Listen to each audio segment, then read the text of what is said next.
Assalamualaikum warahmatullahi wabarakatuh. Perkenalkan, saya Denia Nurul Amelia, NIM 2005295. Saya berasal dari Prodi Pendidikan Pancasila dan Kewarganegaraan. Baiklah, di sini kita akan membahas tentang perilaku sesuai norma dalam kehidupan sehari-hari kita.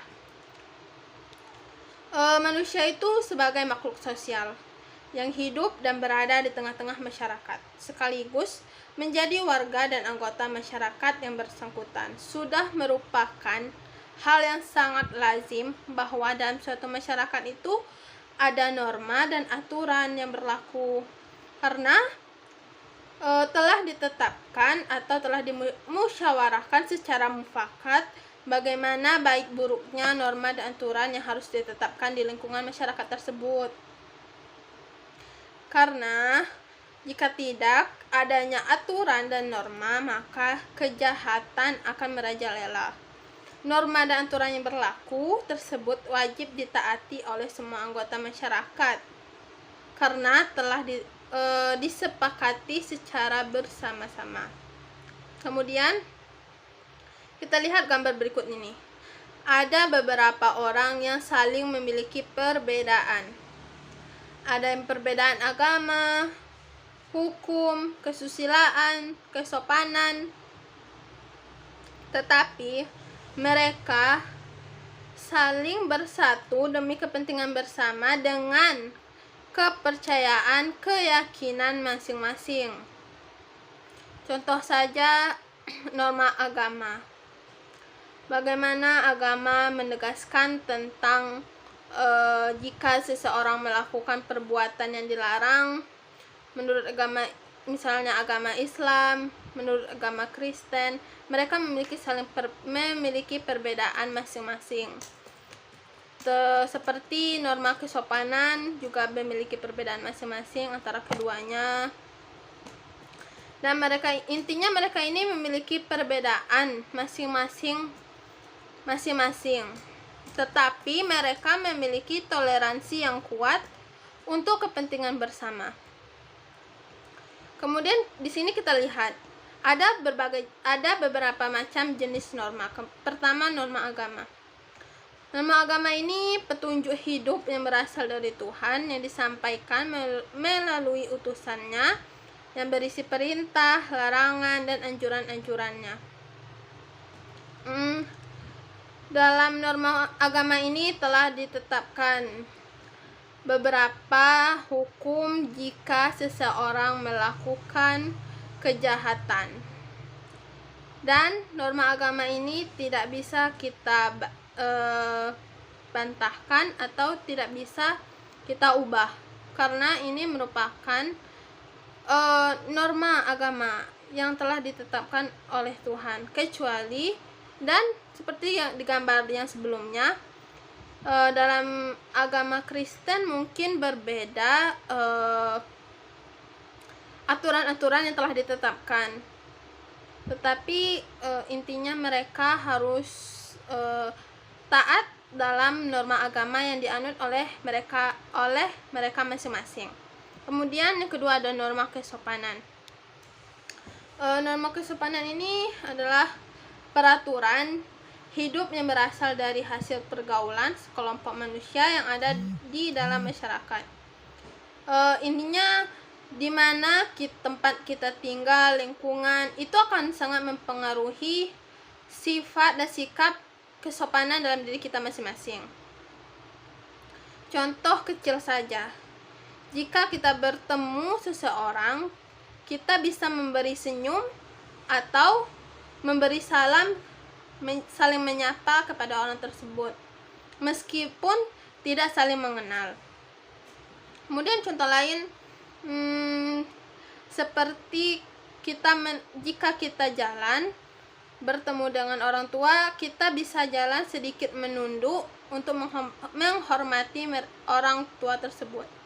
Ini merupakan hal yang sangat kecil untuk kita lakukan dalam kehidupan sehari-hari. Ini bisa kita terapkan dalam kehidupan kita.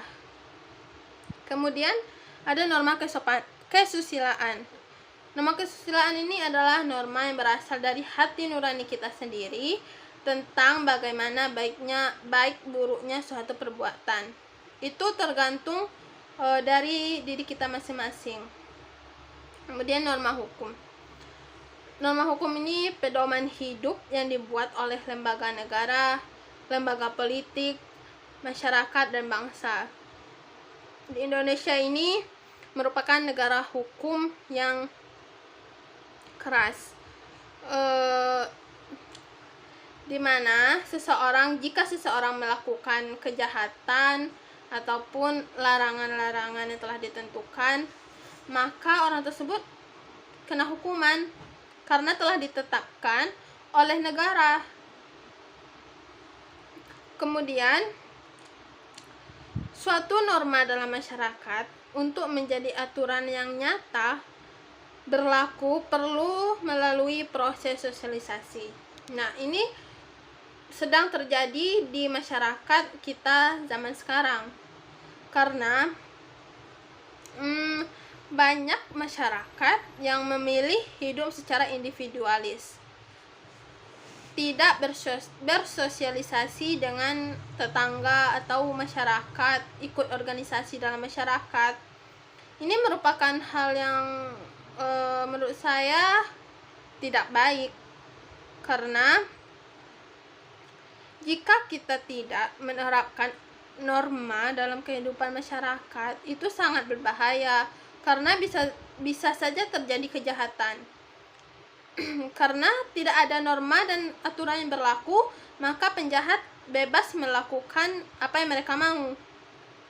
Nah, di sini menurut saya sebagai mahasiswa di sini perlu untuk mensosialisasikan kepada masyarakat bagaimana pentingnya norma dan aturan yang harus berlaku dalam kehidupan kita sehari-hari.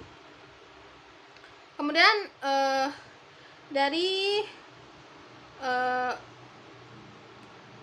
ketua RT, RW atau pengurus wilayah tersebut, lingkungan tersebut dapat menerapkan. Jika ingin menerapkan atau mensosialisasikan bahwa pentingnya norma itu, maka menurut saya perlu untuk memberitahu, misalnya aturan itu harus diketahui oleh anggota masyarakat. Artinya masyarakat itu merasa memiliki aturan tersebut, kemudian aturan tersebut akan dihargai oleh masyarakat dan akan mudah ditaati oleh masyarakat, karena mereka merasa bahwa aturan ini penting bagi saya dan perlu kami taati, karena jika tidak ini akan menyebabkan bahaya bagi kami, dan itu sangat perlu untuk diterapkan dan mensosialisasikan. Kemudian kita lanjut.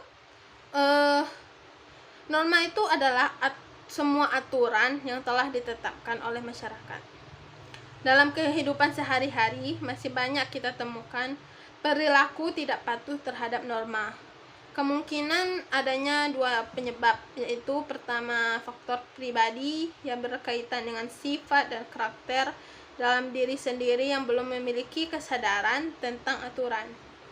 Kemudian faktor kedua bisa jadi faktor lingkungan, pengaruh lingkungan kehidupan baik keluarga maupun masyarakat yang belum memberikan daya dukung terhadap pembentukan watak aturan. Kita lanjut.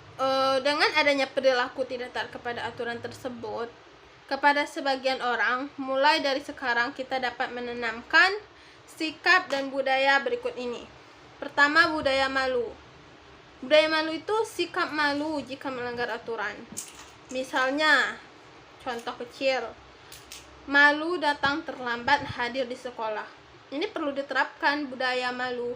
Kemudian budaya tertib membiasakan diri kita sendiri tertib dimanapun kita berada. Misalnya,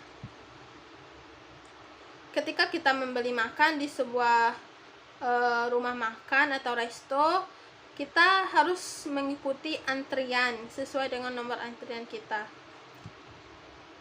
Kemudian budaya bersih. masyarakat Indonesia saya rasa masih tingkat budaya bersihnya masih kurang, tidak terlalu mementingkan tentang kebersihan. Budaya bersih ini sikap untuk kita berkata dan berperilaku jujur dan bersih dari tindakan-tindakan kotor. Contoh saja, sebagai siswa di sekolah, tidak menyontek ketika ulangan atau ujian. Budaya menyontek ini perlu kita hilangkan karena sangat tidak baik untuk siswa. Kemudian contoh perilaku taat aturan.